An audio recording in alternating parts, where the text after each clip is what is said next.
कृपया चैनल को सब्सक्राइब करें। धन्यवाद।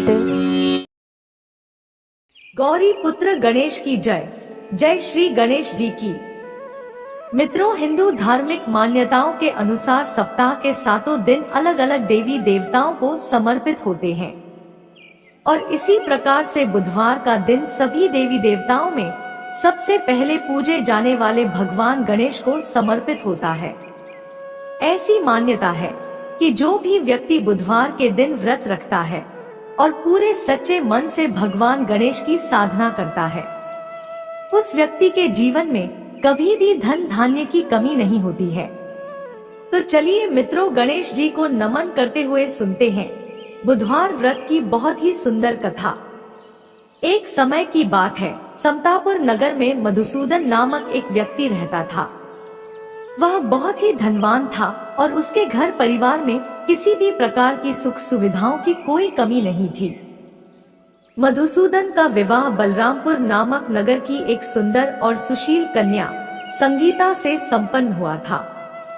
एक बार मधुसूदन अपनी पत्नी को लेने बुधवार के दिन बलरामपुर गया हुआ था।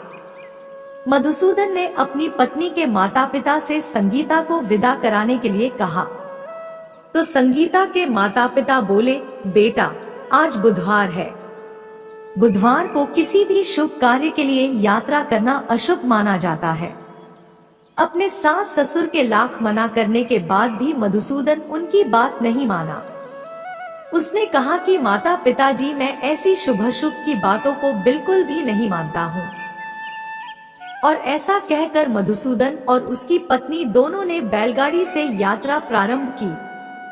जैसे ही 2 कोस की यात्रा संपन्न हुई तो उसकी बैलगाड़ी का एक पहिया टूट गया। 2 कोस के बाद वहां से दोनों ने पैदल ही यात्रा शुरू की। रास्ते में संगीता को प्यास लगी तो मधुसूदन उसे एक पेड़ के नीचे बैठाकर जल लेने चला गया। थोड़ी देर बाद जब मधुसूदन कहीं से जल लेकर वापस आया तो वह बुरी तरह हैरान हो उठा, क्योंकि उसकी पत्नी के पास उसकी ही शक्ल सूरत का एक दूसरा व्यक्ति बैठा था। संगीता भी मधुसूदन को देखकर हैरान रह गई। वह दोनों में कोई अंतर नहीं कर पाई। मधुसूदन ने उस व्यक्ति से पूछा, तुम कौन हो और मेरी पत्नी के पास क्यों बैठे हो? मधुसूदन की बात सुनकर उस व्यक्ति ने कहा, अरे भाई, यह मेरी पत्नी संगीता है। मैं अपनी पत्नी को ससुराल से विदा करा कर लाया हूँ। लेकिन तुम कौन हो जो मुझसे ऐसा प्रश्न कर रहे हो? मधुसूदन ने कहा, तुम जरूर कोई चोर या ठग हो। यह मेरी पत्नी संगीता है। मैं इसे पेड़ के नीचे बैठाकर जल लेने गया था। इस पर उस व्यक्ति ने कहा, अरे भाई, झूठ तो तुम बोल रहे हो। संगीता को प्यास लगने पर जल लेने तो मैं गया था। मैंने तो जल लाकर अपनी पत्नी को पिला भी दिया है। अब तुम चुपचाप यहाँ से चलते बनो, नहीं तो किसी सिपाही को बुलाकर तुम्हें पकड़वा दूंगा। दोनों एक दूसरे से लड़ने लगे। उन्हें लड़ते देख बहुत से लोग वहां एकत्र हो गए। नगर के कुछ सिपाही भी वहां आ गए। सिपाही उन दोनों को पकड़कर राजा के पास ले गए। सारी कहानी सुनकर राजा भी कोई निर्णय नहीं कर पाया।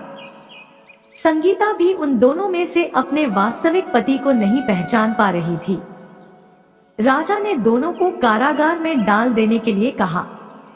राजा के फैसले पर असली मधुसूदन भयभीत हो उठा।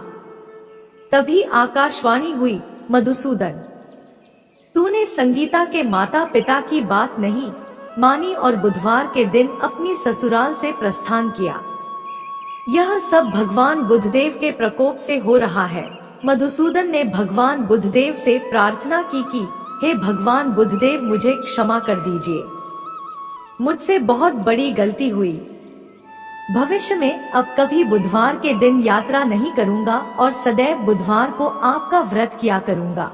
मधुसूदन के प्रार्थना करने से भगवान बुधदेव ने उसे क्षमा कर दिया।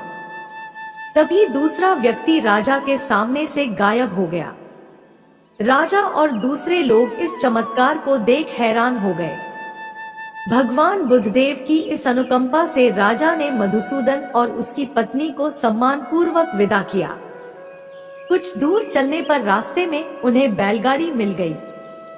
बैलगाड़ी का टूटा हुआ पहिया भी जुड़ा हुआ था। दोनों उसमें बैठकर समतापुर की ओर चल दिए।